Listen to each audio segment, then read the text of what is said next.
ಈಗಾಗಲೇ ನಿಮಗೆ ಥಂಬ್ನೈಲಲ್ಲಿ ಗೊತ್ತಾಗಿರುತ್ತೆ. ಹೌದು, ಕಿರಾತಕ 2 ಸಿನಿಮಾಗೆ ಯಶ್ ಅವ್ರ ಬದಲು ನಮ್ಮ ಗಿಲ್ಲಿ ನಟನ್ನೇ ನಟನಾಗಿ ಆಯ್ಕೆ ಮಾಡಿದ್ದಾರೆ ಪ್ರದೀಪ್ ರಾಜ್ ಅವರು.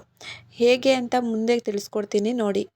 ಈಗಾಗಲೇ ಗಿಲ್ಲಿ ನಟ ಅವರು ಬಿಗ್ ಬಾಸ್ 12ನ ವಿನ್ನರ್ ಆಗಿದ್ದಾರೆ ಅನ್ನೋದು ನಿಮಗೆಲ್ಲ ಗೊತ್ತೇ ಇದೆ. ಹಾಗೆಯೇ ಇವರು ನೆಕ್ಸ್ಟ್ ಮೂವಿ ಅಂತ ನೋಡೋದಾದರೆ ಪಳಾರ್ ಮೂವಿಲಿ ಇವರು ಆ್ಯಕ್ಟ್ ಮಾಡಿದ್ದಾರೆ. ಅದು ಕೂಡ ಕಾವ್ಯ ಅವ್ರ ಜೋಡಿಯಾಗಿಯೇ ಆ್ಯಕ್ಟ್ ಮಾಡ್ತಾ ಇದ್ದಾರೆ.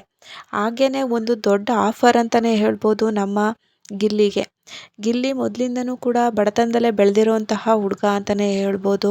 ಅದೇ ಕಾರಣಕ್ಕೋ ಏನೋ ಗೊತ್ತಿಲ್ಲ, ಪ್ರದೀಪ್ ರಾಜ್ ಅವರು ಮನಸ್ಸು ಮಾಡಿದ್ದಾರೆ ಗಿಲ್ಲಿನೇ ಕಿರಾತಕ 2 ಅನ್ನೋ ಮೂವಿಗೆ ಆ್ಯಕ್ಟ್ ಮಾಡ್ತಾರೆ ಅಂತ.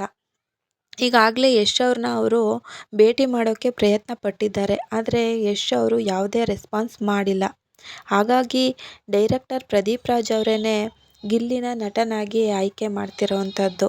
ಫ್ಯಾನ್ ಇಂಡಿಯಾ ಸೂಪರ್ ಸ್ಟಾರ್ ಆದಾದಮೇಲೆ ಯಶ್ ಅವರು ಡೇಟ್ಗಳ ಸಿಗದ ಕಾರಣಕ್ಕೆ ಇದೀಗ ಕಿರಾತಕ 2 ಅನ್ನೋ ಮೂವಿಗೆ ಗಿಲ್ಲಿನೇ ಹೀರೋ ಆಗಿ ಆಯ್ಕೆ ಮಾಡ್ತಿದ್ದಾರೆ ನಮ್ಮ ಡೈರೆಕ್ಟರು. ನಟ ಯಶ್ ಅವರು ಯಾವುದಕ್ಕೂ ಉತ್ತರಿಸುತ್ತಿಲ್ಲ. ಯಶ್ ಅವರು ಬೆಳೆದ ಮೇಲೆ ಸಣ್ಣ ಬಜೆಟ್ ಸಿನಿಮಾನ ಕೈಗೆತ್ತಿಕೊಳ್ಳಲ್ಲ ಎಂಬ ವಿಚಾರ ಅರಿತ ಕಿರಾತಕ ಡೈರೆಕ್ಟರ್ ಇದೀಗ ಗಿಲ್ಲಿಯನ್ನು ಆಯ್ಕೆ ಮಾಡಿದ್ದಾರೆ. ಸಿನಿಮಾ ಮಾಡೋಕ್ಕೆ ಮುಂದಾಗಿರುವ ನಮ್ಮ ಪ್ರದೀಪ್ ರಾಜ್ ಅವರು ಗಿಲ್ಲಿಯವ್ರನ್ನ ಯಾವ ಎತ್ತರಕ್ಕೆ ಸ್ಥಾನಕ್ಕೆ ತಗೊಂಡೋಗ್ತಾರೆ ಅನ್ನೋದನ್ನು ಕಾದು ನೋಡಬೇಕಾಗಿದೆ. ಇದಂತೂ ಗಿಲ್ಲಿಗೆ ಒಂದು ಸೂಪರ್ ಡೂಪರ್ ಚಾನ್ಸ್ ಅಂತಲೇ ಹೇಳ್ಬೋದು. ಅವನಿರೋ ಪ್ರತಿಭೆಗೆ ಇದು ಒಂದೊಳ್ಳೆ ವೇದಿಕೆ ಅಂತಲೇ ಅನಿಸುತ್ತೆ. ಕಿರಾತಕ ಮೂವಿ ಮೂಲಕನೇ ನಮ್ಮ ಯಶ್ ಅವರು ಹೆಚ್ಚು ಜನಪ್ರಿಯರಾದರು. ಹಾಗೆಯೇ ಹಳ್ಳಿಗೂ ಪರಿಚಯ ಆದರು ಅಂತಲೇ ಹೇಳ್ಬೋದು. ಗಿಲ್ಲಿನೂ ಕೂಡ ಹಾಗೆ ಆಗಲಿ ಅಂತ ಹಾರೈಸೋಣ.